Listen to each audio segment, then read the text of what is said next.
The Scott wife নামটা থেকেই বুঝতে পারা যাচ্ছে এমন একটি স্ত্রী যে নিজের নদীর জল হাজব্যান্ডের থেকে বেশি অন্য লোকেদেরকেই খাওয়ায়।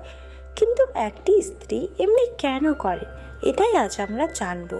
মুভির শুরুতে আমরা প্যাট্রিসিয়া নামের একটি মেয়েকে দেখতে পাই যে রিসেন্টলি তার বাচ্চাকে হারিয়েছিল, আর এই কারণেই তাকে বাড়িতেই থাকতে হতো। প্যাট্রিসিয়া একজন হাউসওয়াইফ ছিল, তাই তার কাছে অনেক বেশি ফাঁকা সময় ছিল।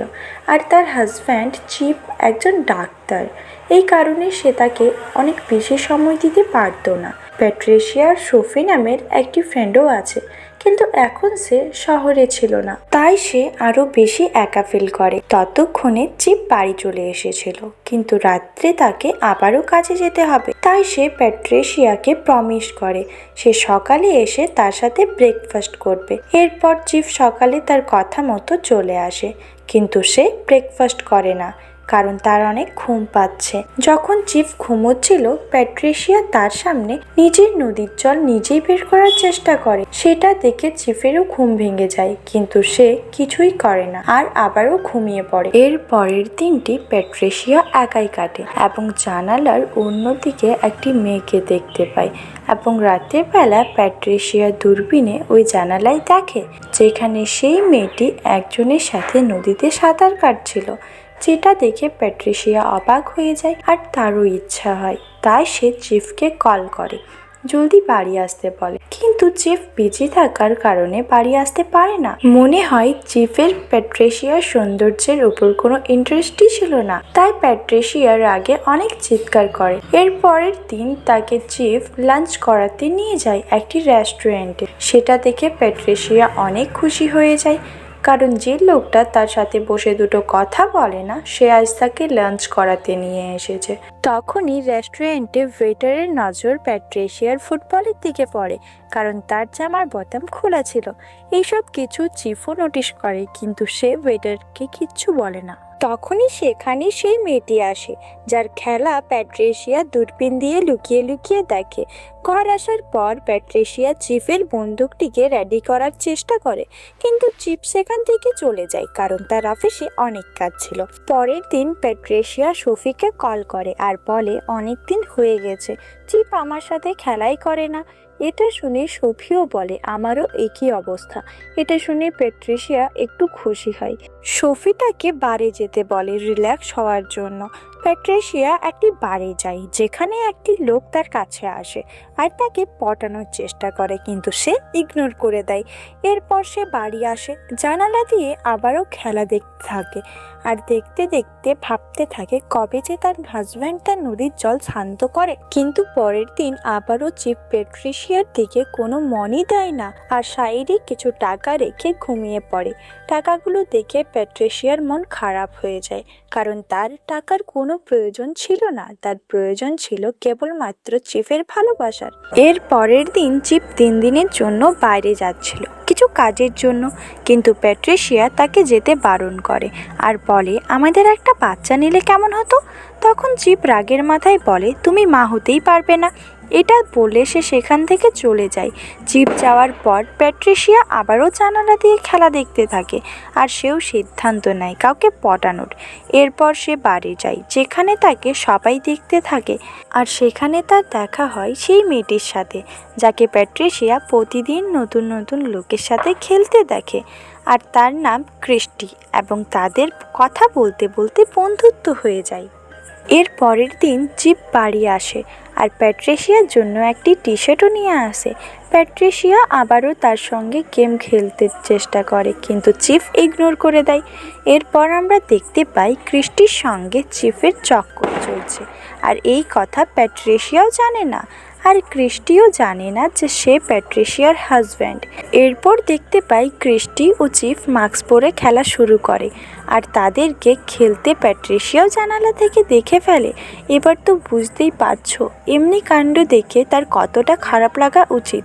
এটা দেখে সঙ্গে সঙ্গে সে ক্রিস্টির বাড়ি চলে যায়, কিন্তু তখন পর্যন্ত সেখান থেকে চিফ চলে গিয়েছিল। প্যাট্রিশিয়া তাকে বলে যে চিফ আমার হাজব্যান্ড। তখন ক্রিস্টি বলে এটা আমার জানা ছিল না, আর বলে চিফ তো শুধুমাত্র আমার একটি কাস্টমার, আর আমি শুধুমাত্র টাকার জন্যই এইসব করি। এইসব শুনে প্যাট্রিশিয়াও একটু শান্ত হয়। আর বাড়ি ফিরে আসার পর ক্রিস্টি প্যাট্রিশিয়াকে মেসেজ করে আর তাকে সরি বলে এবং তার সাথে দেখা করতেও ডাকে, যেখানে ক্রিস্টি তাকে নিজের কাজটির ব্যাপারে বলে যে সে একজন স্টুডেন্ট এবং টাকার জন্য বিভিন্ন লোকের সাথে এসব করে। আর এবার ক্রিস্টি নিজের পড়াশোনার জন্য অন্য শহরে যাবে, তাই ক্রিস্টি তাকে নিজের জায়গাটি চাইলে নিতেও বলে। আমি সকলের নাম্বার তোমাকে দিতে পারি। আর ক্রিস্টি এটাও বলে যে আমি নিজের নিরাপদের জন্য সকলের ভিডিও রেকর্ড করে রেখেছি। এর পরের দিন চিফের বন্ধুরা তাদের বাড়ি আসে, যেখানে জেমস নামের একজন প্যাট্রিশিয়ার অনেক প্রশংসা করে। সে নিজের সৌন্দর্যের এত প্রশংসা শুনে মনে মনে সিদ্ধান্ত নেয় এবার থেকে আমি ক্রিস্টির কাজটা করব।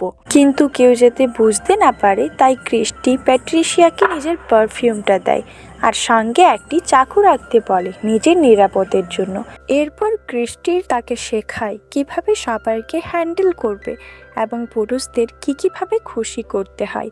ক্রিস্টি যাওয়ার পর প্যাট্রিশিয়া ক্রিস্টির নাম্বার থেকে চিফকে মেসেজ করে কথা বলতে থাকে। চিফের এইসব কাণ্ড দেখে প্যাট্রিশিয়া মনে মনে অনেক দুঃখ পায়, কিন্তু সে এবার দুঃখ নয়, এনজয় করবে।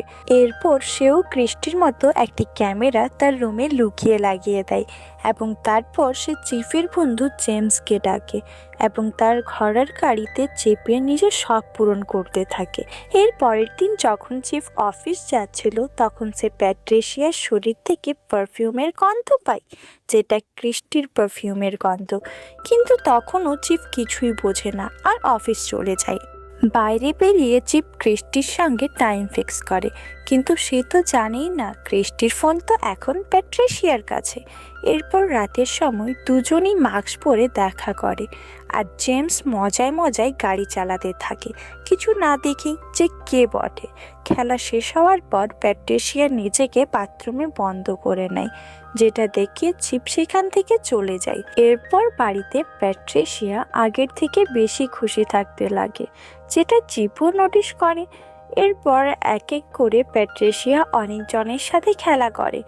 এরই মাঝে একবার চিফের বন্ধুরা তাদের বাড়ি আসে, তাদের মধ্যে জেমসও ছিল। এরপর জেমস এবং প্যাট্রিশিয়া বাথরুমে যায়, যেখানে তারা আবারও শুরু হয়ে যায়। এর পরের দিন প্যাট্রিশিয়া আবারও ক্রিস্টির ফোন থেকে চিফকে মেসেজ করে আর চিফকে ডাকে, আর চিফ আসার পর সে নিজের মাস্ক রিমুভ করে নিজের আসল চেহারা দেখিয়ে দেয়। এটা দেখে চিফের তো মাথায় খারাপ হয়ে যায় যে তার ওয়াইফ এইসব করে। তখন প্যাট্রিশিয়া বলে তুমি অন্য কারো কাছে যেতে পারলে আমি কেন না। তখন চিফ প্যাট্রিশিয়াকে মারতে শুরু করে, কিন্তু তখনই প্যাট্রিশিয়াও চাকু বার করে এবং তাকে আঘাত করে দেয়। এরপর প্যাট্রিশিয়া যার যার সাথে খেলেছিল সবার ওয়াইফকে ভিডিওগুলো সেন্ড করে দেয়, যে কারণে প্রত্যেকের নিজের ওয়াইফের সঙ্গে সম্পর্ক শেষ হয়ে যায়। ওই লোকেদের মধ্যে একজন প্যাট্রিশিয়ার সঙ্গে দেখা করে আর তাকে গুলি করতে যায়, কিন্তু পরে লোকটি নিজেকেই গুলি করে নেয়। এটা দেখে প্যাট্রিশিয়াও অবাক হয়ে পড়ে। এরপর একদিন মরে যাওয়ার লোকটির ওয়াইফ প্যাট্রিশিয়ার কাছে আসে আর প্যাট্রিশিয়াকে গুলি করে সেখান থেকে চলে যায়, কারণ প্যাট্রিশিয়া তার পরিবারকে শেষ করে দিয়েছিল আর তার জন্যই তার হাজব্যান্ডও নিজের জীবন নষ্ট করে। কিন্তু আমরা শেষে দেখতে পাই প্যাট্রিশিয়া বেঁচে ছিল আর সে ক্রিস্টির সঙ্গেও সম্পর্ক শেষ করে নেয়। আর এখন তার কাছে দুটোই কাজ, একটি লোকেদের সঙ্গে সম্পর্ক করা আর দ্বিতীয় তাদেরকে ব্ল্যাকমেল করে টাকা রোজগার করা। মুভিটি এখানেই সমাপ্ত হয়। মুভিটি ভালো লেগে থাকলে চ্যানেলটিকে সাবস্ক্রাইব করুন। ধন্যবাদ।